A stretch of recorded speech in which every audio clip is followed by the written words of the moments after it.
What's going on, everyone? Welcome back. Today we've got our Week 12 NFL game picks, outright versus the spread, along with our locks of the week. If you guys enjoy, hit that like button, subscribe. Also, give us a follow on Twitter at AllDayPigskin to continue interacting with us and seeing our thoughts on these games as we get closer to kickoff. And if you guys want early access to these picks, well, great. Just give us a visit online at alldaypigskin.com. Sign up for our free newsletter and get access to these picks early. All those details in the description. But for now, let's get right into it. Before getting into our breakdowns, I want to give you guys a quick word from our sponsors at Overlay Fantasy Sports, who are taking DFS to a whole nother level. And I specifically want to highlight their matchup shop function, which is an absolute blast. In fact, we've been using it since the start of the NFL season because, let's face it, betting on the same old Team A versus Team B can get a little bit stale, a little bit boring. Well, that's not even close to being the case with the matchup shop of Overlay Fantasy, as it allows you to bet on individual player matchups, and it's super simple. Just pick whichever player you think will have the higher fantasy performance. And just like a regular bet would work, check out the spreads, do your research, and then win some money. You can bet on pretty much any single sport that you want, whether it's NFL, golf, MLB, etc. All those options are there. And again, super simple. Pretty much for any single NFL game coming up, you've got a bunch of different matchups that are always updated and added to. So if it's something as simple as just putting a single submission, you can do that. But guess what? If you want to get a parlay going and double up some of those winnings, you can do that as well. So take advantage of this. All of that homework you're doing for your fantasy lineups, let's have that translate to some big time winnings for your wallet as well. So do yourself a favor and check out Overlay Fantasy's matchup shop now. Kicking off our first game for Thanksgiving, we've got the Houston Texans at the Detroit Lions. The Texans are 3-7, coming off a bit of a surprising victory versus the New England Patriots, where it was their defense that led them to a late fourth quarter win, preventing the Patriots from scoring, while the Detroit Lions, 4-6, coming off a really bad loss versus the Panthers, where they couldn't score a single point. They got goose-egged, and one of the worst collective performances we have seen from Matthew Stafford and company in recent memory. And now the Lions, this is going to be a struggle because they have got a short week, a quick turnaround, and potentially might be without some big names yet again, because we obviously know that Kenny Golladay was not available last week versus the Panthers, dealing with that hip injury for a couple of weeks now. So if he isn't there, that passing attack really is on a different level. Even more so if Danny Amendola isn't available as well, because even though he is obviously past his prime, he can be a reliable guy in terms of targets and, quick throws, good hands, things like that. Pick up those short yardage situations when you need him. But maybe just, and if not more importantly for the Lions, is the status of stud rookie running back DeAndre Swift, who has broken out in recent weeks. And for him, it was a concussion that surprisingly held him out versus the Panthers. And if he doesn't play, sure, there's Adrian Peterson and Kerryon Johnson, but neither one of them, especially when they're splitting carries, has that same upside as a DeAndre Swift. And that is problematic when you are facing a Houston Texans offense that features Deshaun Watson, who, look, despite DeAndre Hopkins, statistically speaking, is having success this year. It hasn't translated to victories, but nonetheless, we know that this Texans offense is dangerous, especially with that stud duo of Will Fuller and Brendan Cooks. We don't expect Randall Cobb to play in this game, but honestly, when you consider the defense of the Detroit Lions, I think it won't matter all that much. I think the Houston Texans are going to have a lot of success here offensively. Definitely have a lot more faith in that on their side of things, because we know both these offenses can score points, but the Texans have been doing it more consistently all season long. And even though both these defenses have issues, I have more faith in the Texans. They've got more playmakers up front. I like the Houston Texans in this game. I think it'll be a high-scoring affair. Like I said, neither one of these defenses scares us. And if the Lions do get Kenny Golladay and DeAndre Swift back, then the over almost surely seems like it will hit. But for now, we'll just take it one step at a time. Pretty simple. Take the Houston Texans here. They've got the more reliable offense, the better weapons at this point in time. The spread not all that high, plus 2.5 for the Detroit Lions, so I will take the Texans there as well. Our second Thanksgiving game features the Washington football team at the Dallas Cowboys. Divisional clash here. Both teams 3-7 coming off victories. Washington over the Bengals, pretty much a done deal as soon as Joe Burrow got hurt, while the Cowboys, kind of like how we predicted, taking out the Vikings in a game where they finally had some offensive success. However, this week we think it might be a different story because Washington defensively is on another level, especially up front. And one of the big reasons that we highlighted why we thought the Cowboys could have success last week was because Ezekiel Elliott could be in store for a big game. However, versus this front of Washington, we think that they can bottle him up, and that will have a trickle-down effect for the Cowboys offensively, putting more pressure on Andy Dalton and those wide receivers as well. Now, sure, we probably won't see as poor of an offensive performance from the Cowboys like the weeks prior to that Minnesota game, but it also won't be as good as what we saw versus the Vikings either. While for Washington, sure, they don't have as many big names, flashy players like the Cowboys do, but they've got players that can get it done. Terry McLaurin is as reliable as you can want from a wide receiver. And then Antonio Gibson, J.D. McKissic get it done as well. McKissic pretty much a wide receiver at this point. And most importantly, Alex Smith. Sure, he's not flashy and he's not going to go out there and contend for the league title in terms of passing yards, but he's a quarterback that is calculated and that limits turnovers and puts his team consistently in situations to win the game. And versus this Dallas Cowboys defense, I think he can do it yet again. I like Washington for that reason in this game. It probably won't be by a lot, but I think by right around 2, 3, 4 points, Washington can get this victory. They match up so much better in this game. Cowboys currently favored at -2.5, so this one is an easy one for us. Washington outright and on the spread.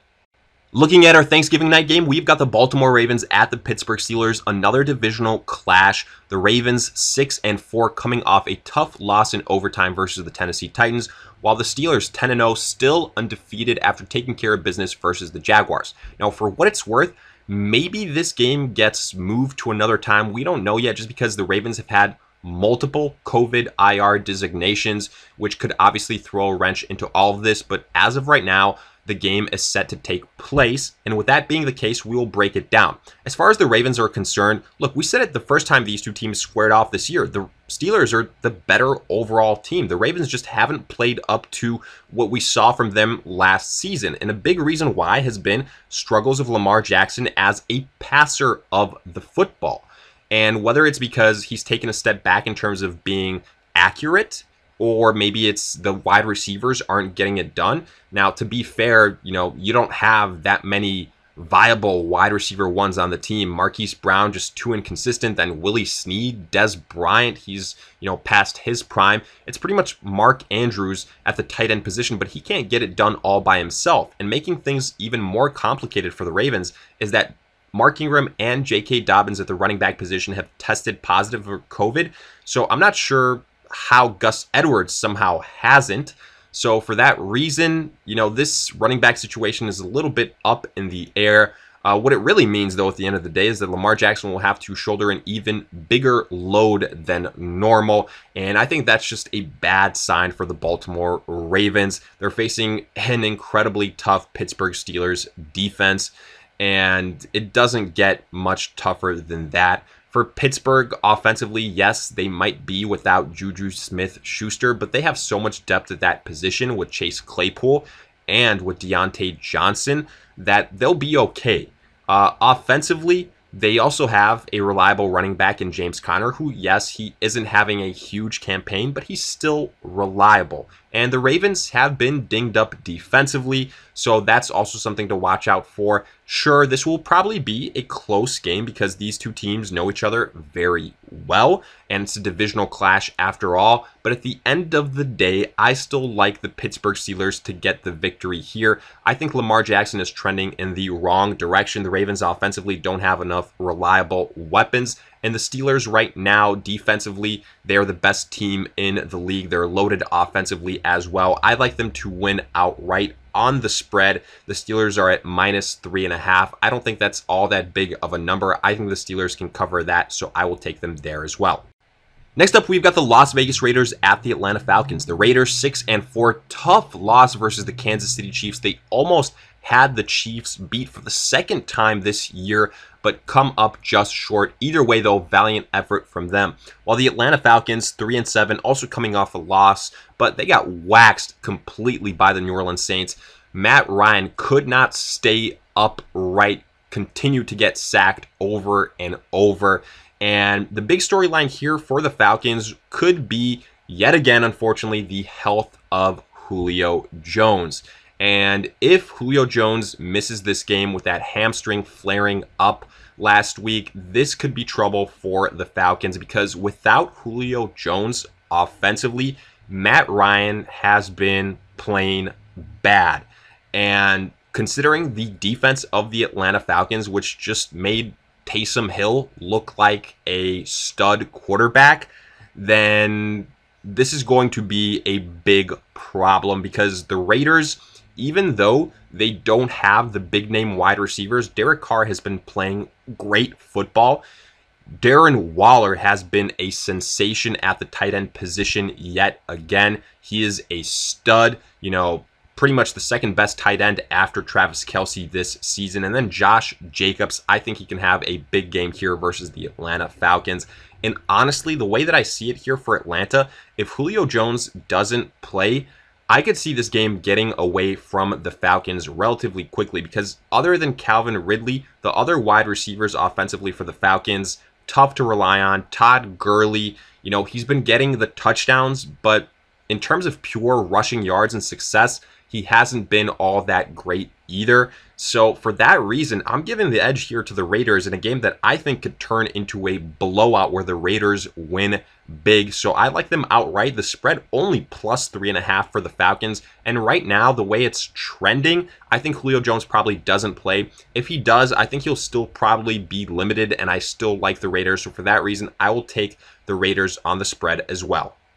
Continuing on, we have got the LA Chargers at the Buffalo Bills. The Chargers 3-7, coming off a victory over the Jets in a game that was probably a little bit closer than it should have, but ultimately the better team won, while the Bills 7-3, coming off the bye, should probably have an extra win, but hey, that's what a miraculous last-second Hail Mary courtesy of Kyler Murray and DeAndre Hopkins will do to you.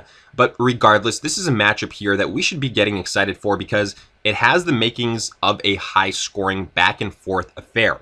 For the Chargers, with Justin Herbert under center, even though it hasn't translated into victories, it has translated into a lot of offensive scoring opportunities. Keenan Allen, Mike Williams, Hunter Henry, the beneficiaries, but the Chargers could potentially get another big-name skill player back in Austin Eckler at the running back position. Missed multiple weeks with that hamstring. He was activated off of IR. Now, my initial reaction is I think that the Chargers probably play it safe here with him and hold him out one more week. Either way, though, with or without Austin Eckler, the Chargers, I believe, will still have offensive success, while the Bills, with Josh Allen, Diggs, Beasley, and Brown, also Singletary and Moss, offensively, also a very potent and balanced team. And this will actually be one of their better defensive matchups compared to the rest of their schedule going forward. So I do think we see their best foot forward here. For what it's worth, both these defenses have got playmakers, but kind of struggle to put together complete games and don't really shut out opponents. So for that reason, I'm looking at the offenses here, and I like the pieces on both sides, but I'm going to give the advantage to the Bills. I think they're the more complete team. I think Josh Allen is, more reliable than Justin Herbert, more experienced, and ultimately that's why I will take the Buffalo Bills here. But make no mistake about it, I think this will be a very close game. That has been the MO of pretty much every single Chargers game this season and in years prior. It'll probably be our heartbreaking loss for the Chargers yet again, but it wouldn't shock me if they have a chance to win late. I think if the Bills win, it's going to be by 3, 4, 5 points at most. Currently, that spread is at -5.5 for the Bills. I think it's a bit too high, so I'm actually going to take the Chargers on the spread.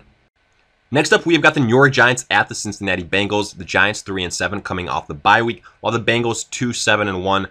Losing to Washington last week, but obviously the much bigger story, Joe Burrow, ACL, MCL, done for the year. truly heartbreaking, but unfortunately, those are the breaks. And now the Cincinnati Bengals, all of a sudden, offensively, where, they were relatively potent, especially in the passing attack, have a huge question mark there.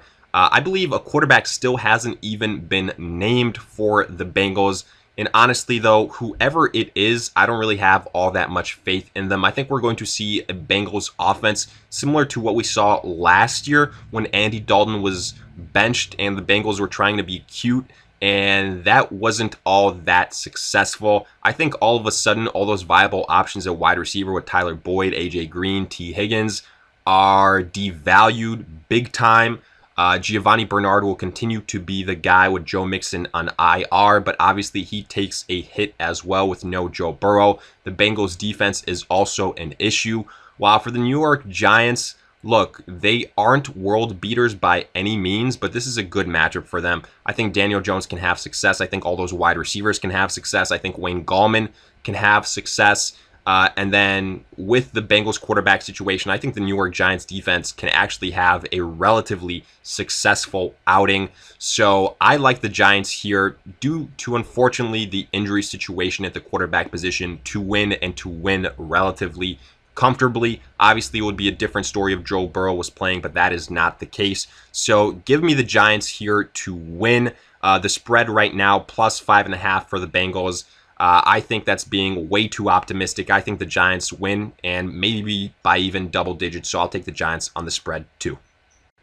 Continuing on, we've got the Cleveland Browns at the Jacksonville Jaguars. The Browns 7-3, coming off a nice victory over the Eagles last week where their defense really starred, while the Jaguars 1-9. Tough but expected loss versus the Steelers.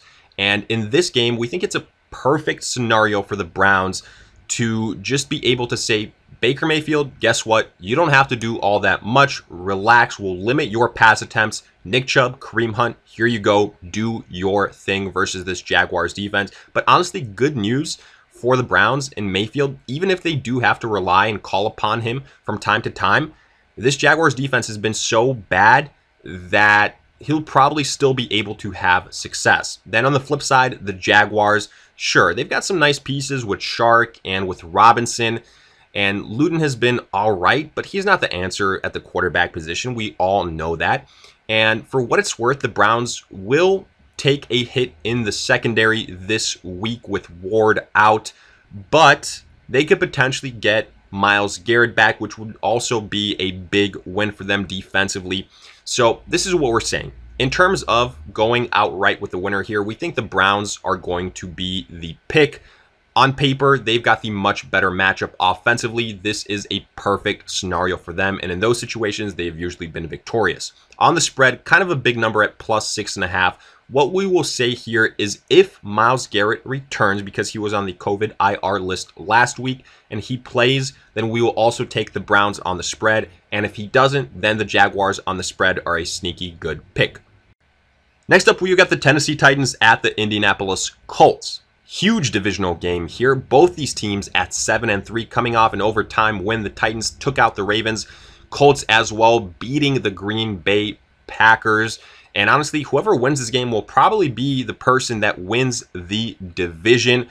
In fact, these two teams squared off only a couple of weeks ago in a game where the Colts, as it progressed, were able to pull away and rather win decisively when it was all said and done. But we said it then, we'll say it again now. This is a series that we believe will be split. And for the Titans, if you guys watched the game, they left a lot of points on the field, a lot of missed opportunities. So we do think we will see a different performance from them here. Offensively, we know what we will get from the Titans with Derrick Henry, Ryan Tannehill, Brown, and Davis. The question mark is that defense, because it's banged up and it's kind of turned into an Achilles heel for them.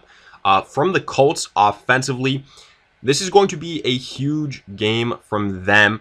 And Phillip Rivers will have to pretty much do exactly what he did in that first go around. And that is, be a reason why the Colts win. Because so far, these Colts wide receivers, the passing attack hasn't been consistent. They haven't had, a stud kind of emerge. But I think they can still put up points versus the Tennessee Titans. Defensively, they are the better overall team. no question about that. But I will say it again, I'm betting on the Tennessee Titans here. I don't think Phillip Rivers will be able to have, this long stretch of sustained mistake-free play, consistent play. So I'm going to give the ever so slight edge to the Tennessee Titans. I like them to win this game outright. Get revenge on the Colts from earlier on in the year. I don't think the separation between these two teams is all that much. I'll go with the offense that I trust more. I'll take the Titans. The Colts right now favored by -3.5. Even if you guys like the Colts outright, which I wouldn't blame you one bit, it's very close to a coin flip for me here. Honestly, I think the Titans at that -3.5 number that the Colts are getting are a very good pick on the spread, because I do not think this game will be a blowout. I think it'll be rather close, rather high scoring, with both teams having a chance to win late. Next up, we've got the Miami Dolphins at the New York Jets. The Dolphins 6-4, tough, unexpected loss versus the Broncos in a game where Tua was actually benched in a move that kind of left a lot of people puzzled because it created some unnecessary controversy. Ryan Fitzpatrick entered that game, ultimately couldn't get them the victory, but now coaches have said, well, Tua is coming back in this game. So again, that was a huge question mark type of move. However, though, will it really matter, because the opponent here is the Jets? They're still the only winless team in the NFL at 0-10. I guess good effort versus the Chargers, but let's be honest, last week the better team won. And here, whether it's Tua, whether it's Fitzpatrick, whether Tua struggles a bit again, I like the Dolphins to win this contest. Myles Gaskin tentatively expected to come back, but even without him, the Dolphins have had success in the rushing department, and I expect a bounce back performance for Tua. And if there's ever a team, I continue to say this every single week, for that to happen against, and for your offense and for your entire team to look better than it might actually be, it would be versus the New York Jets. Because last week, we saw that scenario. What's going to happen if Tua struggles and the Dolphins defense can't kind of bail them out? We saw that the Denver Broncos have that capability to put the Dolphins in that scenario. However, I don't think that's the case with the New York Jets one bit. Sure, they've got some weapons offensively with Perriman and with Crowder, and whether it's, Darnold or Flacco under center, at the end of the day, I don't think it matters all that much. I expect an entire team bounce back performance from the Dolphins here. Bad matchup for the New York Jets. Give me Miami. Probably one of our locks of the week here as far as outright is concerned. The spread at +6.5. I think that's a good number to still take the Dolphins on. I think a lot of people are a little bit nervous with the performance we saw from Tua, but I do think we see a better outing here, so I will take the Dolphins to win by close to double digits. Continuing on, we've got the Carolina Panthers at the Minnesota Vikings. The Panthers 4-7, coming off a great win for them, goosing the Detroit Lions, while the Minnesota Vikings 4-6, losing to the Dallas Cowboys. And this is a game where I think the underdog has a very real chance. The underdog being the Carolina Panthers. The Vikings favored by -4.5. And I don't understand that number, especially if Adam Thielen misses this game, as he was placed on the COVID IR list. And if that holds true, that is a huge loss for this Vikings offense. Yes, they have Justin Jefferson, but man, coverage will shift to him. And afterwards, there is a drop-off at that wide receiver position. Now, sure, Dalvin Cook will absolutely do his thing, especially versus this Panthers rush defense. I expect him to have a big game. But the question is, will that be enough? Because the Vikings have other issues that close the gap on some of, their other advantages, specifically in the secondary. And the Panthers offensively, even though they will likely be without Christian McCaffrey in this game, I expect them to get Teddy Bridgewater back. But honestly, even if they don't, we think that PJ Walker can still take advantage of the Vikings secondary. I'm personally of the belief that this team is better with Teddy Bridgewater under center. And they've got the weapons to expose this Vikings secondary with Robbie Anderson and with DJ Moore, maybe even sprinkle in a little bit of Curtis Samuel. Overall, though, the deciding factor here for me is the Adam Thielen situation. If he doesn't play, which I think that's the way it's trending, I'm taking the Panthers, and I feel pretty good about it. I like them here in their matchup advantage versus the Vikings secondary. I will take them outright. The spread at -4.5, so I'm taking the Panthers there as well. Next up, we got the Arizona Cardinals at the New England Patriots. The Cardinals 6-4, coming off that tough loss on Thursday versus Seattle, while the Patriots 4-6, also losing to the Houston Texans, ultimately couldn't get it done offensively late. And the thing that sticks out to us in this game is that, sure, the Patriots are underdogs as well. They should be, but they open at +2.5. I feel like that number is not high enough. In my opinion, people are thinking and remembering what we saw versus the Baltimore Ravens only a couple of weeks ago, where the Patriots were about 7-point underdogs for like the first time in 20 years, and ultimately they win that game. But let's not forget that game had awful weather conditions, and unless that all of a sudden becomes the case here, I think the Cardinals are in a much better position offensively. They have so many more weapons, and they have a better quarterback. And sure, I understand the other side of the argument. Bill Belichick is great in terms of game planning, especially versus these young signal callers and being able to take away some of their weapons. But the problem is Kyler Murray is so good, especially as a dual threat quarterback, that I think you can only limit him so much. And you've got weapons everywhere for the Cardinals, from DeAndre Hopkins to Kirk to Kenyon Drake to Chase Edmonds. So for that reason, to me, the Cardinals have the huge advantage offensively. And sure, they have issues defensively, but we saw the Patriots, arguably versus a worse Houston defense last week, only be able to score 20 points. And what I'm trying to say here is that the Cardinals, they're already favored in this game, but I think they can score more than 20 points. And with the Patriots, the way they have been offensively inconsistent, Cam Newton just doesn't have enough weapons. I'm going with the Arizona Cardinals here. I don't have faith in the Patriots being able to put up, more than 20 points, let's say, for example. And I think the Cardinals can easily win by at least a field goal. So I really like the Cardinals outright and on the spread.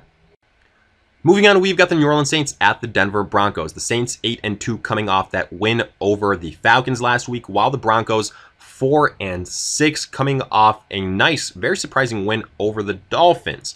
And I think initially a lot of people will just look at the Saints and probably hammer them here. But I would say this: the spread is where it gets interesting, because at +5.5, the Broncos, if they trend upwards to +6.5, +7, I would be jumping on that bet for a couple of reasons. First and foremost, looking at Taysom Hill, the numbers he put up last week weren't a great indicator of how well he actually played, because we watched that game, Saints versus the Falcons, because we were very curious to see what Taysom Hill would look like. And honestly, in the first half, he was pretty much inconsequential. It was more so in the second, third and fourth quarter where he got it going. But that was a situation where the Falcons defense kind of broke, just because offensively the Falcons were so inept and they could only do so much. But still, they were able to get after Taysom Hill. He still made some really bad overthrows, some really bad interceptions. And honestly, he got lucky. He got bailed out that he played such a bad defense, which still had their really good moments versus Taysom Hill. So this Denver Broncos team, defensively, who is better than that of the Atlanta Falcons, I think we can see them have even more success versus Taysom Hill. Now, that's not to say that I think that they will win. To me, the Saints are still the better overall team. When you look at Michael Thomas, Emmanuel Sanders, that offensive line, and then Alvin Kamara, who should be more involved since he is so important to that offense. But Taysom Hill is so far from a polished product that I think just because of that, this game will be closer than people expect. I like the Saints to win, but on that spread at +5.5, I am taking the Denver Broncos. Next up, we've got the San Francisco 49ers at the LA Rams, classic NFC West divisional clash. The 49ers 4-6, coming off the bye, while the Rams 7-3. Huge win over the Bucs. And we said this is a classic clash because wacky things happen in this NFC West division. And look no further than the first time these two teams played. The 49ers won that game. Now, sure, this roster looks different now than it did then, because they had Jimmy Garoppolo and George Kittle in probably one of their better games of the year when they played together. But now, big downgrades at those positions with Nick Mullins and Jordan Reed. Sure, they're expected to get Raheem Mostert back this week, but is that going to be enough to close that gap? We say no. But for what it's worth, we do think this will be a closer game to begin with than some people expect because, like we said, these two teams know each other very well and usually divisionally play each other very close. The 49ers defense, I think, will be able to keep the team in the game for a little bit, but ultimately, I anticipate they will kind of wear down, and the Rams offensively will be able to have success. I like the Rams to win this game outright. I feel pretty comfortable about that. The spread is where it gets interesting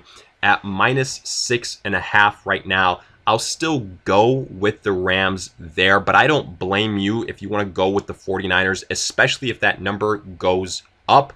I'd probably be leaning that way too, just because of the divisional implications here and how well these two teams know each other and the fact that they play each other very close pretty much every single time. Continuing on, we've got the Kansas City Chiefs at the Tampa Bay Bucks. The Chiefs 9-1, escaping that matchup with the Raiders with a victory, while the Bucks 7-4 couldn't get it done late in that game versus the Rams. And now this is a game where you've got, two great quarterbacks, Patrick Mahomes, Tom Brady, with offenses that are absolutely loaded. Tyreek Hill, Travis Kelce, Clyde Edwards going up against, Mike Evans, Chris Godwin, Antonio Brown. But I think this is a good example of seeing where just because all of a sudden you dump all these pieces, all these great pieces for what it's worth around a really good quarterback, it doesn't just happen in the blink of an eye, especially when you consider how new Antonio Brown is to the team. There have been growing pains and inconsistencies offensively with the Tampa Bay Bucks all season long. Now, to be fair, the Rams defense was able to, kind of limit them, but they were a very good unit. The Chiefs maybe not quite on that same level, but also very talented. The problem that I think we will see here is that the Bucks are not built necessarily for shootout type of games, and I think that's what we will see from the Chiefs here. Yes, the Bucks have a good defense, but I don't think it's good enough to be able to stop Patrick Mahomes, which honestly no one can really do. I expect big performances from Tyreek Hill, Travis Kelce, and Patrick Mahomes, like we said earlier. I do think Clyde Edwards-Helaire and that rushing attack will kind of be bottled up because of the Bucks rush defense. But at the end of the day, I just don't think Tom Brady will be able to keep up with the pace of the Kansas City Chiefs. There have been way too many inconsistencies, way too many mistakes. So for that reason, I'm taking the Chiefs outright. The Bucks at +2.5 on the spread. I think the Chiefs win, and I think they can win by at least a field goal. So I will take them on the spread as well.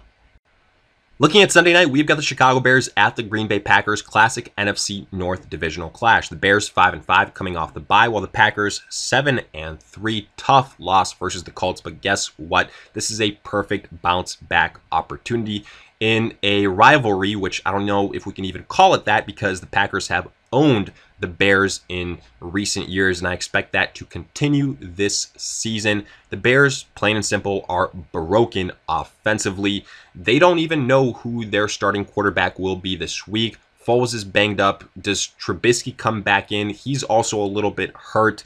The rushing attack, even though this is a great matchup for them, David Montgomery has had multiple great matchups all season long, and it hasn't translated into success. But when you have a bad offensive line, bad play calling, and you're usually down before you know it, then what else can you expect? And I think that's what we will see here. The only salvation the Bears have is their defense, and that's been the case all season long. But these two teams know each other very well. That's why it's a little bit tough to, predict exactly what will happen. But I'm putting my money on the fact that the Packers, at least outright, are as close to a lock as we can get. I think the Bears offensively can't even match up with the Packers. They're not even in the same breath as them. They're plain and simple inept. The defense will keep them in this game for longer than they should, though. However, I do think the Packers ultimately pull away a little bit late in this game. I love them outright. The spread at -8.5. a little bit too high for my liking. Honestly, I would probably stay away from the spread. If you forced me to pick, though, I would probably take the Green Bay Packers there to pull away late and cover. And finally, looking at Monday Night Football, we've got the Seattle Seahawks at the Philadelphia Eagles. The Seahawks 7-3, nice win over the Arizona Cardinals this last week. And the Eagles 3-6-1, losing to the Cleveland Browns as Carson Wentz continues to struggle. That has been the narrative all season long. And rumblings of benching Carson Wentz are getting louder and louder. But Carson Wentz is still the guy in Philadelphia. So with that being the case, what can we expect here? Well, for what it's worth, I actually think that Carson Wentz statistically might put up some good numbers versus this awful Seattle Seahawks secondary. But when it's all said and done, I'm betting on the fact that when the most important opportunities come, that Carson Wentz will, take a sack or throw an interception or have a fumble. Basically, it won't go the way of the Philadelphia Eagles. And for that reason, I like the Seattle Seahawks to win here. Offensively, we know what we will get from Seattle. Yes, they had a couple of games where they had a bad stretch offensively, but Russell Wilson reminded us that he is a stud. We've seen it all season long. He is great, as is this entire offense. And with the expected return of Chris Carson, finally, that should add a nice little wrinkle to this offense in the rushing department. That only makes this team better. And what I would expect here is, first and foremost, a lot of points, because the Eagles should have some success. The Seattle Seahawks, we know that they will do their thing, but when you throw in probably a couple of turnovers from Carson Wentz and the Seattle Seahawks defense putting Russell Wilson in good opportunity to score, that will translate to success yet again. Translation, I like the Seattle Seahawks here outright, and on the spread, the Eagles at +5.5. I have to think that Seattle can cover that, especially if they force a couple of turnovers, and taking the over on the point total, again, might not be a bad call either. So with that, we wrap up our pick'ems. Now looking at our locks of the week, we start with the Raiders at the Falcons. I will take the Raiders here. Right now, it's looking like Julio Jones will be a game time decision and probably limited if he plays. I think the Raiders have a great matchup here versus this bad Falcons defense. And if Julio Jones doesn't play, I would say forget about it even more so. Next, Giants at the Bengals. With no Joe Burrow, this Bengals team will be one of the worst in the league. Unfortunately, tough to see due to an injury, but the Giants here, I love them. I think that they have a very good performance. Moving on, Miami at the Jets. Give me the Miami Dolphins. This is a great bounce back performance opportunity, not only for Tua, but also for this defense. I like the Miami Dolphins to beat the Jets. And finally, Chicago at the Packers. Give me the Green Bay Packers here outright. On the spread, it might be a little bit of a tougher call, but outright, the Packers will own the Chicago Bears. I have zero faith in the Bears offense. That's been the case all season long. And I think the more we've watched them, the more that that's become obvious. So give me the Packers there. So with that, we wrap up our Week 12 NFL game picks outright on the spread along with our locks of the week. And as always, let us hear it in the comment section. Did you agree, disagree, along with any other questions you guys might have? We will do our best to answer them. If you enjoyed, hit that like button, subscribe. Also, check us out online at alldaypigskin.com. Sign up for our free newsletter to get access to these picks early. And give us a follow on Twitter at alldaypigskin to see our thoughts on these games as we get closer to kickoff. All those details in the description. But for now, we'll see you guys in future videos.